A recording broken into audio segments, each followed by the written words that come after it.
guys, what's up? It's Wigwam, and today we're playing Hyper Light Drifter.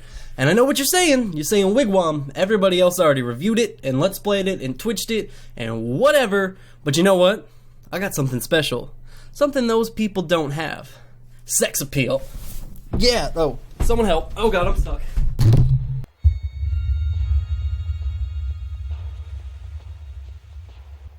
Hyper Light Drifter was the quintessential Kickstarter story.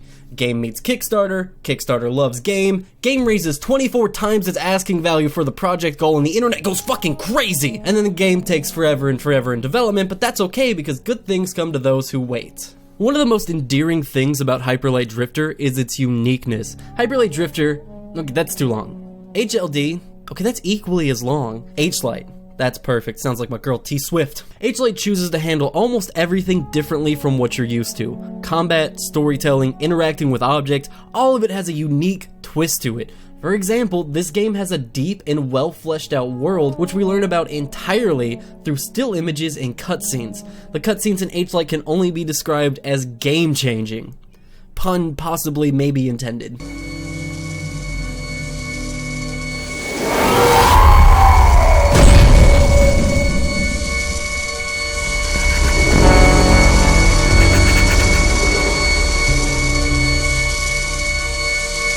Cutscenes in H-Light are spectacular. They're not just pretty to look at, but they incorporate some really well done cinematography. When over the next year you start seeing every other indie game having fully animated cutscenes, you can thank H-Light for that. It's not just cutscenes though, even the dialogue is told through pictures. It's cool to be able to have a bit of your own interpretation of the character interactions.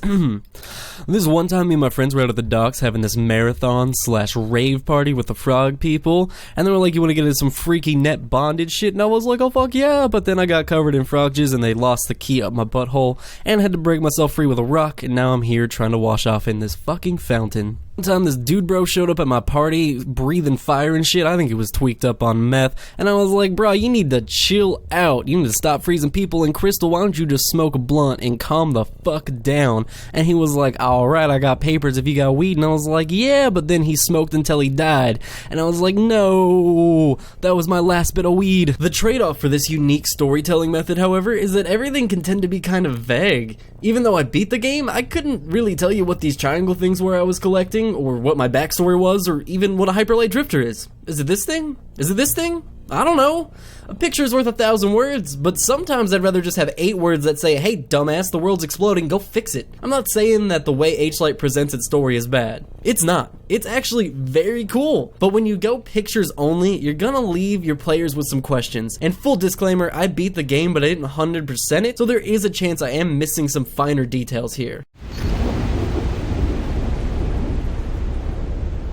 So on to the actual gameplay. H-Light is a game where you travel from area to area, room to room, fighting monsters and looking for things to collect. Your primary goal is to find these little triangle switches because they turn the lights on this other triangle thing, and that seems like the thing to do here. You'll also find these gold plates, which you can trade for power-ups, and these stone tablets that also do something. Okay, I didn't have time to find everything, damn it. There's like 20 plus hours of exploration gameplay, and I got games to review and let's plays to make. Exploration really is the main point of this game. You'll be combing over every individual screen looking for discrete ledges or platforms you can jump across, or invisible holes in walls to walk through, or invisible platforms. Most of these have some sort of clue or indication if you're looking closely, but some are quite frankly BS. Sometimes I felt like I had to slowly kill myself by jumping off every ledge looking for any possible invisible platform, and it's really a shame because most of the things in this game are very cleverly hidden, like showing you a few pixels off a medkit hidden in the top corner of the screen, or maybe just a little bit of extra platform off to the side here that you can follow along. But having secrets that are straight up invisible isn't really fair to the player,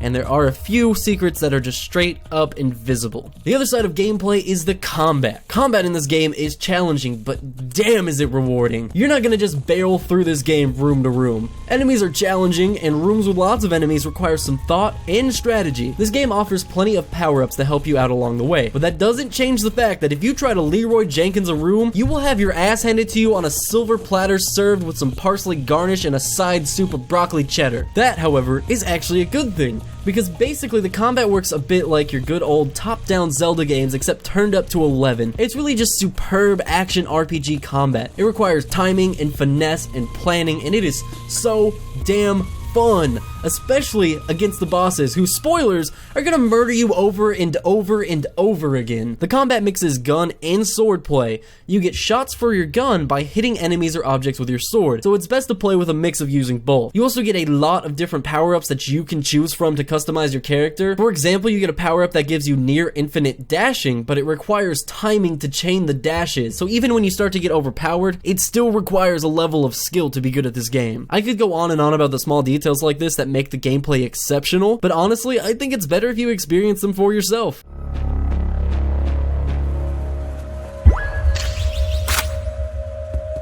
So the story is cool and unique, the gameplay is challenging in the best way possible, and you don't need me to tell you that this is one of the most visually impressive indie games ever.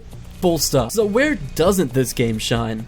Well, really, only in one category, and that's the music. The music in this game isn't bad by any means, but it's probably the only aspect of this game that's not exceptional. It's just very average. It's mostly just these slow, deep bass tones with a bit of melody every now and then. Bosses have some better tracks, usually, but the areas themselves can be a bit lame, quite frankly. It may sound nitpicky to fault a game for being only average in one aspect, but honestly, when everything else is so amazing, it does make the subpar music stand out. So let's wrap this one up. Hyper Light Drifter could really be summed up in one word, and that's unique. Sure, at surface level it may look like just another exploring action RPG, but it's so much more than that. It's a little bit Metroidvania, it's a little bit old school Zelda, and it's a whole lot of unique ideas mixed together. Sure, the storytelling can be a bit vague, but that just makes you want to play the game more to figure out what's happening. The combat can be merciless, but that just makes you want to get better. Once you pick this game up, you will not want to put it down until you have searched through every blade of grass, flipped over every rock, and of course,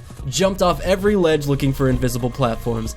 And that's why I give this game 9 giant weed-smoking monsters out of 10. Of course, that's just my opinion. Do you agree? Do you disagree? Let me know down below in the comments. As well as while you're down there, don't forget to leave this video a like if you enjoyed it. That kind of thing does help me out a ton. I always appreciate your guys' support, and I love you guys for watching my video. If you want more content by me, feel free to check out my preview of Children of Morta, or my latest Let's Play episode of Enter the Gungeon. That game is a blast. Maybe that'll be next week's review. Hint, hint. It's gonna be next week's review. As always, I love your beautiful faces, and I will catch you guys in the next video. Bye-bye.